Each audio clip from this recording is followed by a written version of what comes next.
So we've been talking about integrals, or what spherical coordinates are, basically. And our next step, so to speak, is this.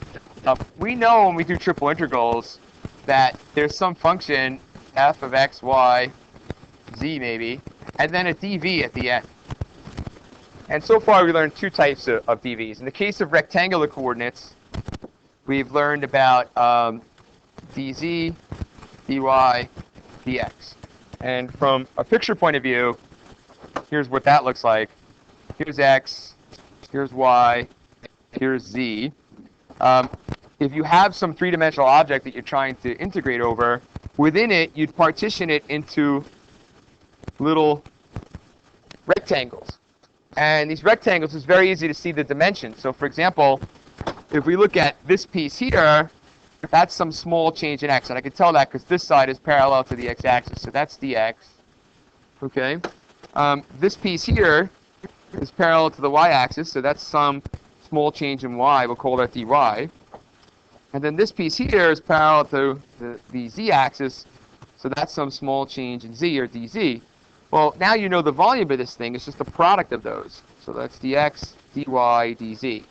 So that's the easiest of the dv's to calculate.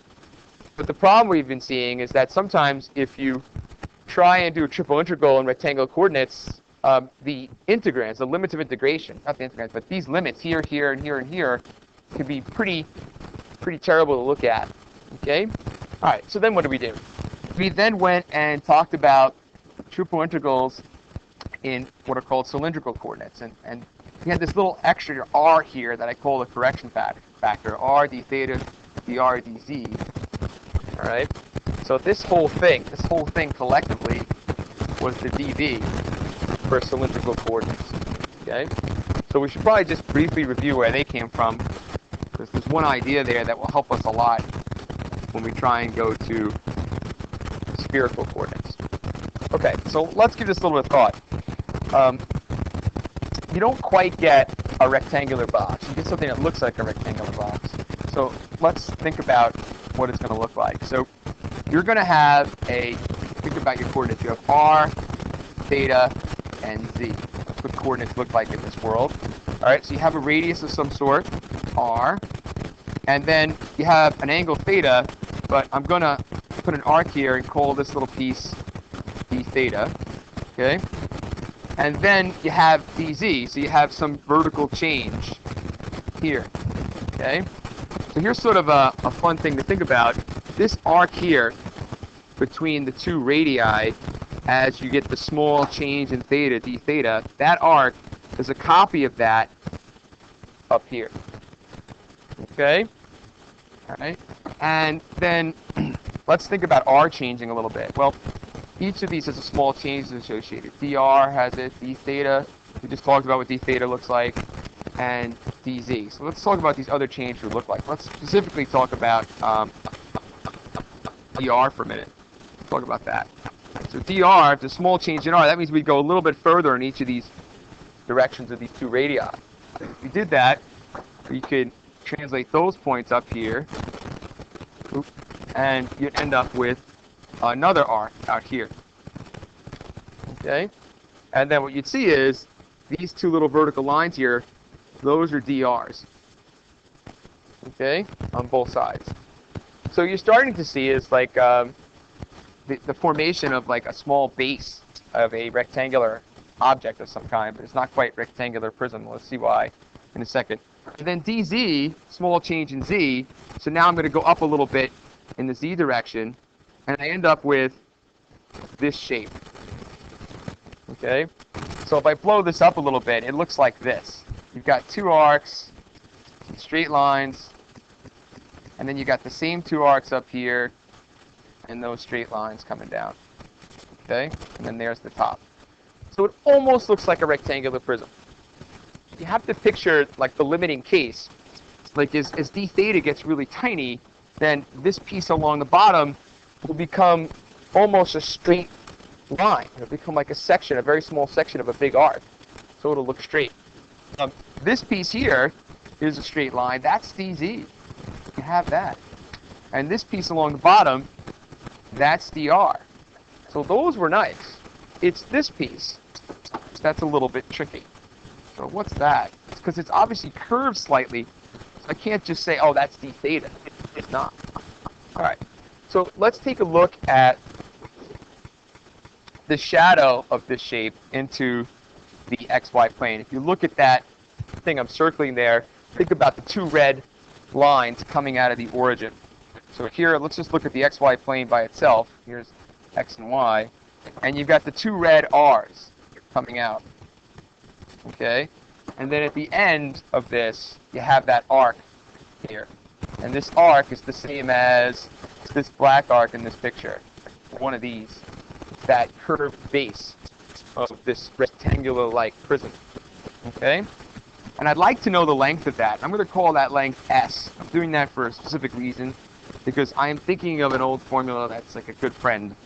Theta equals S over R. And that's how you measure angles in radians. Okay?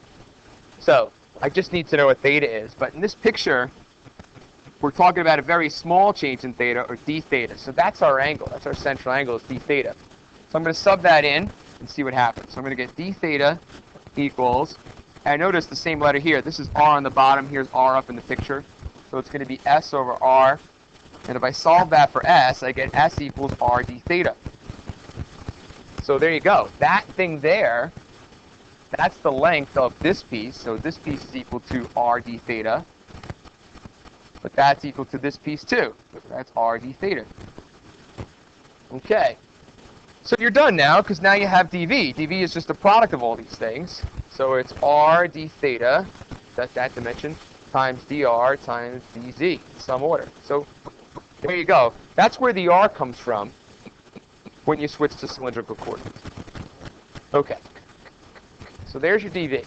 Now, what's our next job? Our next job, then, is to go into the spherical coordinate world and try and get dV in that game. Here's x, here's y, here's z. And I'm going to draw this picture a particular way, and then you'll tell me what you think. All right. So I want you to imagine for a minute, it almost looks like two radii coming out of the origin like that. Okay? So whatever that is. We could call them R temporarily if we like. Maybe we'll do that. We'll call these R. No real harm in that.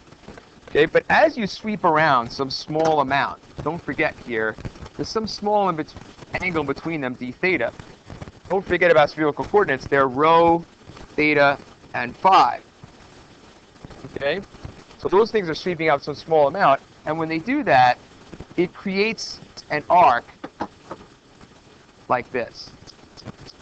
That's what it does. It creates an arc. Okay. So now, what I'm going to do next is, I'm going to trace up from that arc with two vertical dotted lines. And here's what you have to realize. You have to have this this realization. That blue arc there is the same as this blue arc up here. Okay?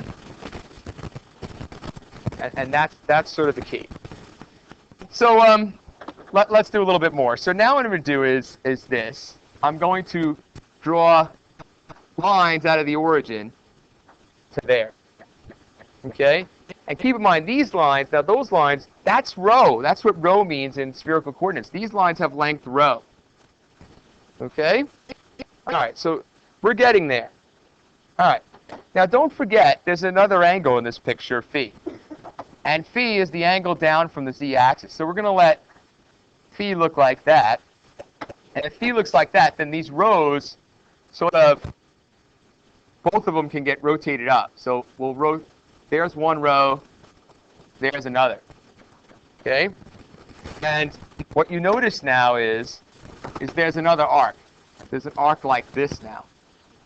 Straight. There's an arc like that. That arc's a copy of this arc, and then like this. Picture could have been better, sorry. Thought I would be better, but it's not perfect. Okay? Let's improve it a little bit, actually. I just need to make this R a little longer, and that should do it. Let's make it look a little better. So that looks like a copy. That arc looks like a copy of this arc, and then you have these pieces. Okay? So now you can kind of see what's a straight line and what's not. It doesn't look like there's any straight lines here, right? Everything's an arc of some sort or another. But there's one dimension we're forgetting, and that is there could be a d row.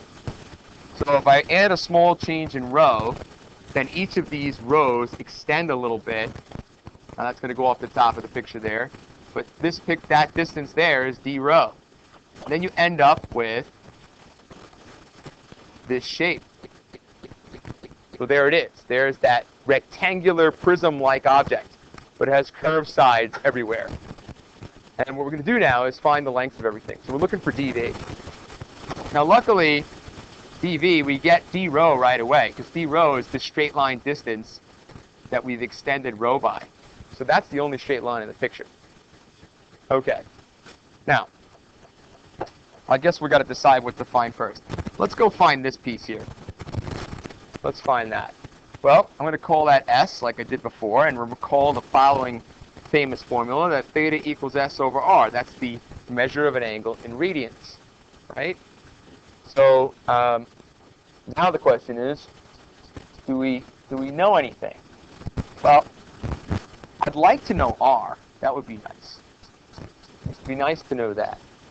We have to keep in mind we only know rho, theta, and phi. So if those are the only things I know, imagine following. This is rho up here, right? And here's phi. I'm going to extend phi a little bit. I'm going to extend phi down to here temporarily, pretend it goes all the way to there. And then what you'll notice is a very pretty right triangle there. There it is. There's that right triangle. This picture is much better than my other one. So that's pretty nice. And what's nice is I know rho. There's rho right there. I actually know this angle. So that's phi. Well, you know rho and phi because we're dealing with spherical coordinates, which means you can get r. So let's write a little equation. The sine of phi equals r over rho. Or we can say this, that r equals rho sine phi. All right, so now you know this distance. This is rho sine phi. And then actually, getting the arc we want, this blue arc S, which is what we've been looking for, question mark, this piece, we can find very nicely right now. Because we have d theta, we know r, we know the length, so we're going to use this formula. Here we go. Plug all that together. So d theta equals the arc length S that I want over the radius, which we just showed was rho sine phi. Oh, there you go. So that means the length S is equal to rho sine phi d theta. And that's the second dimension in my dv. So this is d rho times rho sine phi d theta. So we have two of our dimensions. So what did we just find? We sort of found these bases here, like those green bases is what we just found. All right, the last one's not as bad. We just need to get that piece there. Actually, let's use red, because we just want that red arc. I'm going to call that S again. All right, I should maybe call it like S sub 2 or something, but it's okay. Now, in here, imagine this angle. This angle is going to be d rho. There's a small change in rho, which will span out this arc S that I'm trying to find. So this small change in rho. Okay? So let's use our famous formula again. So we're going to use this formula again, and everything's going to be great. So here we go. The angle now is d rho. So, I'm sorry, d phi. I'm sorry. I'm trying to change that. D phi, excuse me. And that's going to equal the arc length S that I want over the radius. But the radius is just rho. That actually was much faster than the crazy one we just did. So that means that S is equal to rho d phi. Just in case it's not clear, I'm using this triangular wedge. I'm using this triangular-like wedge there. And I knew that this angle in here is d phi. And I want this length S. And then I also know that this side here is rho. So it's really just theta equals S over R again. I didn't need to do anything fancy with right triangle. So now we're going to plug that in. So the third dimension of our dv is rho d phi. So here you go. You got it. You can multiply that all together. And now in the case of spherical coordinates, dv is rho squared sine phi d rho d theta d phi. Okay, so that's that. Now, let's look at a problem that otherwise might be pretty difficult to try and calculate in rectangular coordinates, or even spherical. Okay, so let's take a look. So, triple integral over of this function e to the x squared plus y squared plus z squared to the 3/2 power dv over a region V, where V equals the unit ball, unit sphere, solid unit sphere. That's what it is. Okay. So now, you actually know the equation of a thing like this. A unit ball looks like this. It's x squared plus y squared plus z squared is less than or equal to 1. That would give you a solid ball all filled in of radius 1. All right, so let's try and write this. We're going to try writing it rectangular coordinates first, and then we're going to quickly abandon that, telling you what's going to happen. You're going to say, wow, that's horrible. We're not going to do it. And then we'll rewrite it spherical. Okay, so let's think about what this picture looks like. Here's x, here's y, here's z. The unit ball is a sphere like this. There's 1/4 of it. There's the lower part of it going back. It comes around, a circle, and so forth. So you got this sphere-like thing. All right. So if we were going to commit to an order, let's pretend we were going to do dz first, and then dy, and then dx. Well, z varies from the lower hemisphere. Here's the lowest hemisphere on the bottom in blue to the upper hemisphere in green. So what are the equations of those things? Well, you know the equation of the sphere is x squared plus y squared plus z squared equals 1. You could just solve that for z. And if you do that, you're going to get z equals plus or minus the square root of 1 minus x squared minus y squared. Well, the blue one is the minus part, because that's the bottom. And the top part, the green part, is the plus part. So that's what goes here. It's going to be minus, I'll color code it for you, to this. Oh, that should be minus in there, sorry. And let's not forget what we're integrating, e to the x squared plus y squared plus z squared to the 3/2. Okay.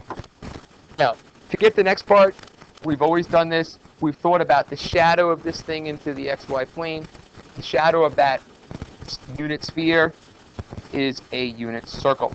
So it looks like this. Here's x, here's y. Here's the circle. It's got an upper half, and it's got a lower half. Okay. So now, we know the equation of the circle is x squared plus y squared equals 1. But sometimes people are like, wait, I don't know how to see that. Like, I don't always see what the shadow's going to look like.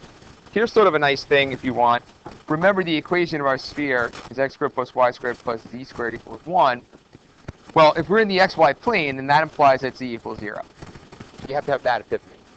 All right, you need to know that. Well, if z is 0, then this equation, actually, I won't even rewrite it. That equation just becomes this equation. That therefore reminds you, hey, wait a minute, this is the unit circle. Okay, so let's think about things. Y is going between the bottom and the top. All right, so this is y equals the negative square root of 1 minus x squared. And this is y equals positive square root of 1 minus x squared. There's your limits of integration there. And then lastly, this is all happening as x varies between -1 and 1. So if x stays between -1 and 1, then y will stay between the red part here and the blue part here. And as long as that happens, then z will stay between the lower hemisphere and the upper hemisphere. And you'll describe the unit ball in rectangular coordinates. Okay? Now, pretty sure nobody wants to do that integral. Okay? Trying to integrate that is going to be a nightmare. Let's redo things. Let's do the same function. X squared plus y squared plus z squared to the 3/2 dv over the unit ball. But watch these limits of integration. Okay? To describe the sphere, the solid ball, and spherical coordinates, then what do you know? Well, you think about this picture for a minute, and you're thinking about a sphere, and here's a circle like this. You know that your rho is always between 0 and 1 for any point on the sphere. That's the locus definition of a sphere. So We could say 0 is less than or equal to rho is less than or equal to 1. Now that looks pretty easy. Some of you might say, well, it's not that much easier yet because we had -1 to 1 in x, and that's not really a big deal. Fair enough. Here comes the part you're going to like, though. All right. All around this sphere, theta is always between 0 and 360. So there's your limits of integration for theta. Or I should say 0 and 2 pi radians. Okay? And then lastly, any point on the sphere, rho is between 0 and pi radians. So then, I'm not rho, sorry, pi. So, here you go. So those limits of integration are much nicer. And those describe the whole sphere. So you know you're going to want nicer limits of integration than this. And we certainly have them. There's no doubt about it. These new limits of integration are much nicer. I can start to write this stuff down. The only thing we have to worry about is sometimes when you change coordinate systems, the function itself gets ruined or it doesn't do so well. Okay? So let's put our correction factor in. We know it's going to be rho squared sine phi. And then you have the rho d theta d phi. Some order, 6 orders, right? So, yeah, we got much nicer limits of integration, but we gained this scary-looking thing. Maybe we're not happy about that. Who knows? Okay? So pay attention to the order here. D rho first. Rho is going from 0 to 1. D theta from 0 to 2 pi. And then d phi from 0 to pi. Okay. Only thing left to deal with is e to the x squared plus y squared plus e squared to the 3 halves. We need to figure out what that is. However, we already know something. We know that rho, by 3D distance formula, is equal to that.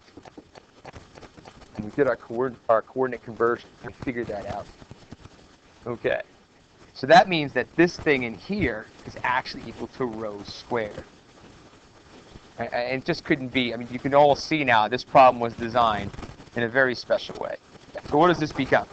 This becomes e to the rho squared to the 3 halves, which is just e to the rho cubed. I mean, it couldn't be.